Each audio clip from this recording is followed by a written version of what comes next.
Hi, and welcome to Be Your Own Best Coach Conversations, where you can learn to accelerate your career with self-leadership skills and habits.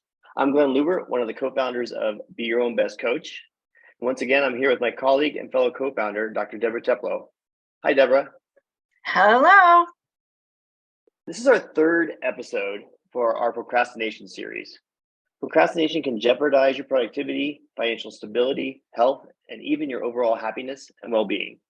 Fully a quarter of Americans report suffering from severe procrastination. Your mindset is a set of beliefs that shape how you make sense of the world and yourself. It influences how you think, feel, and behave in any given situation. It means that what you believe about yourself impacts your success and failure. In this episode, we discuss how procrastination and mindset are related.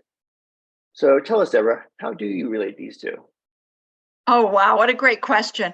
Well, mindset is hugely important when we talk about procrastination because, as you said, mindset influences everything we do. And mindset isn't about what you see so much as how you see it. So we talked about how procrastination is our response to stressors. And what makes the difference in how we manage those stressors, any stressors, is our appraisal of the stressor. And so there are two ways we appraise stressors. The first is to appraise it in terms, or the first way to appraise any situation and potential stressor is to ask, is this hard? Is this situation hard? Is this stressor really pushing me out of my comfort zone? Does it threaten me in some way, physically, psychologically, emotionally, or socially? And if we don't consider something a stressor from the outset, or our appraisal indicates that it's easily managed, then we move forward with little concern. But if we judge the situation to be a stressor, a second appraisal kicks in. We appraise it based on how well we think we can manage or cope. Can I do it? And when faced with a particular situation or event, what we do depends on how we judge the severity of the stressor and our ability to cope with it.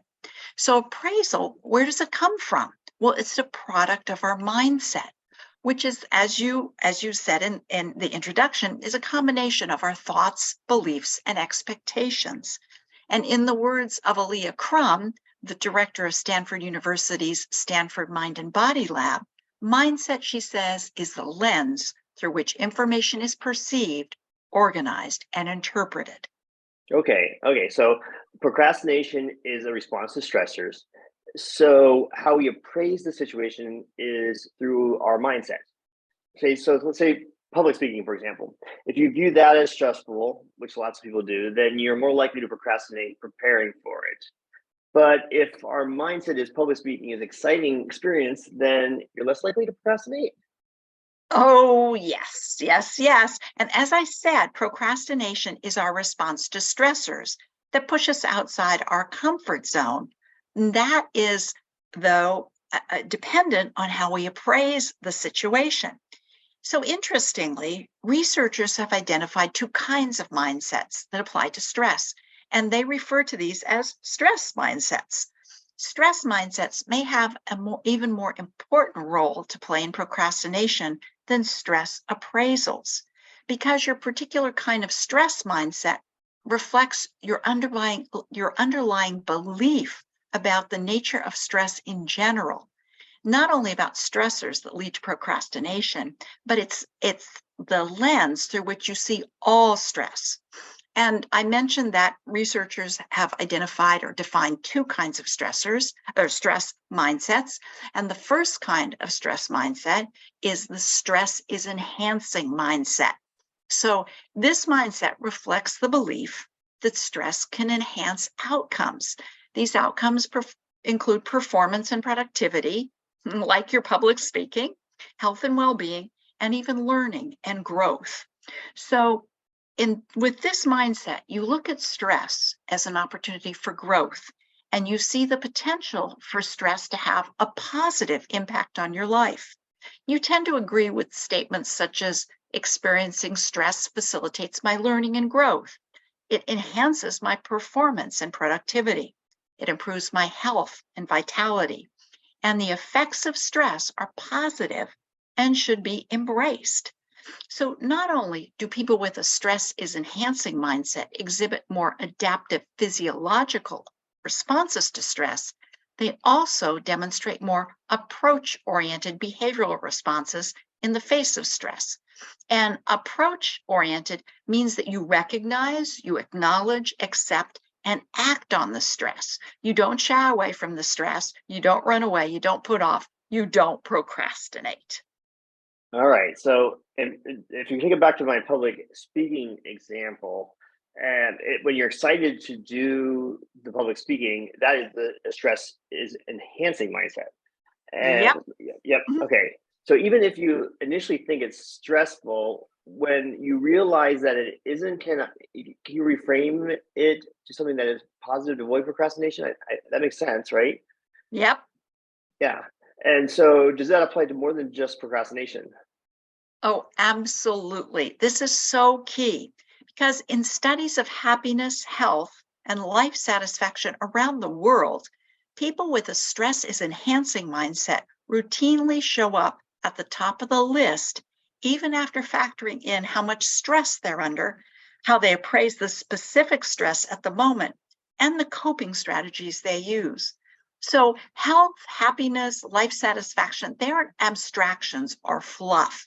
The power of a stress is enhancing mindset to improve outcomes as compared to the effects of a negative mindset have been demonstrated among many different populations in different settings, and that includes workers engaged in heavy labor, dieters, and the elderly. So, take an example. With a stress is enhancing mindset, workers lost weight and lowered their blood pressure. Dieters lost weight and the elderly lived longer. So people with a stress is enhancing mindset actually live longer than people who have a negative mindset. They do more to stay healthy and fit. They engage in other behaviors to maintain their well-being, and that contributes to a longer and healthier life. So stress is enhancing mindset, gives you an extra positive boost that can make a difference across all areas of your life. And that's by reframing it to the stress being learning and growth, performance and productivity, enhances performance and productivity, improves my health and vitality. You're just reframing that and saying those things, that's puts you on the path to the stress of enhancing mindset.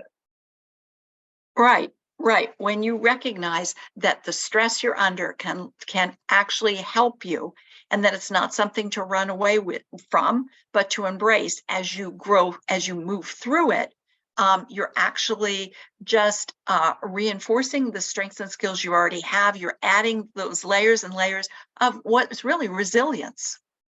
And I think of doing exercise, you're actually putting your body in stress when you do exercise, and that's actually leading to growth. That is such a great example. And there are some of us who will exercise and moan and groan the next day. Oh, I'm so sore. While other people say, oh my God, are you injured? That's bad. But there's, I often say there's a big difference between sore, that delayed onset muscle soreness, and injury. Big difference. And that's really a great metaphor for stress is enhancing mindset. Okay, so if that's stress is enhancing mindset, then if I'm procrastinating, what's that mindset? What's happening there? So we talked earlier about two kinds of stress mindsets. And we've gone through what the first kind is, stress is enhancing mindset. And the second is called stress is debilitating mindset. So people with a mindset that reflects the belief that stress is debilitating tend to do more poorly than those with a stress is enhancing mindset.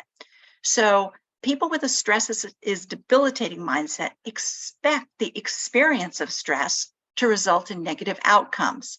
They expect to have their energy sapped, their thinking ability jeopardized, their sense of self-efficacy and sense of self-esteem to fall.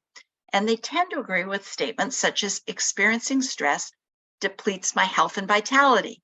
It inhibits my growth and learning, and it jeopardizes my performance and productivity. The effects of stress are negative and should be avoided.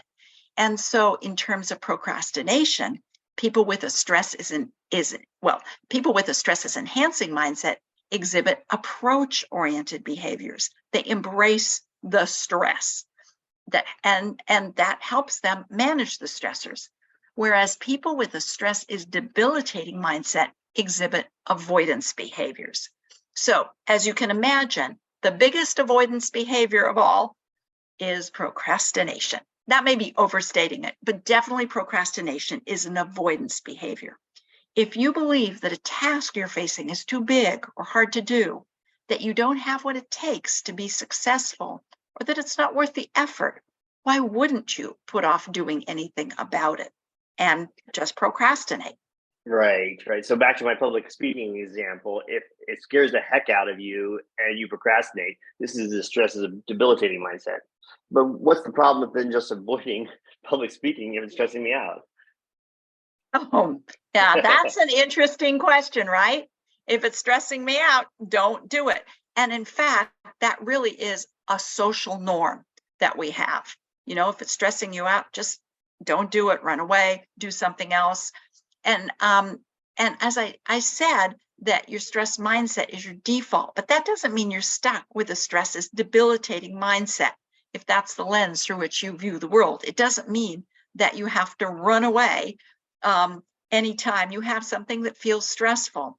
In fact, what researchers from around the world have found, and these are researchers from many different disciplines, and again, are all around the world, they found that people who report the greatest levels of life satisfaction and happiness optimize their stress responses to achieve valued goals. So people with a stress is enhancing mindset flexibly identify, select, and engage in strategies that help them achieve their valued ends. They don't merely aim to reduce or avoid stressful experiences.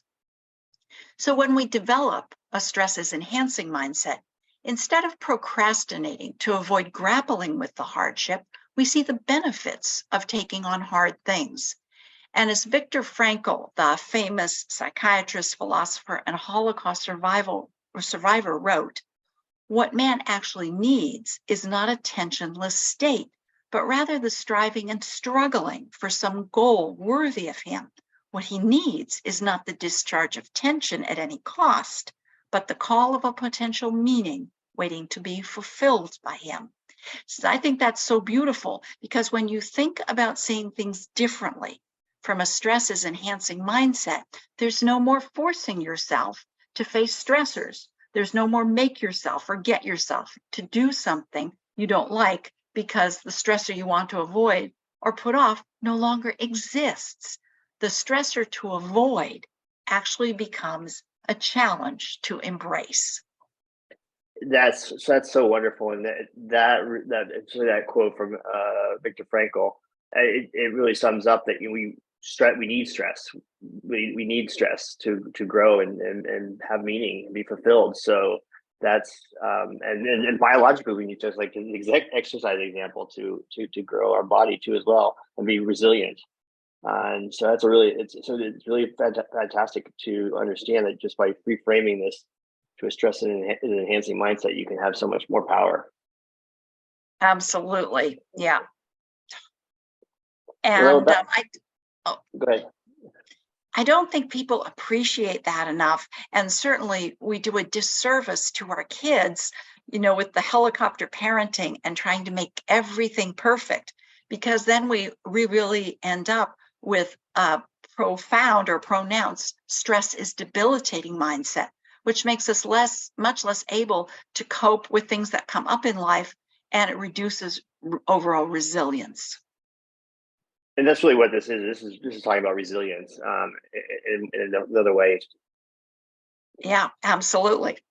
Absolutely. I mean, if you think of procrastination as being pushed out of your comfort zone so that you have to put things off, then that almost defines a lack of resilience. So, it's resilience is being able to come face to face with those stressors, manage, cope, and move on.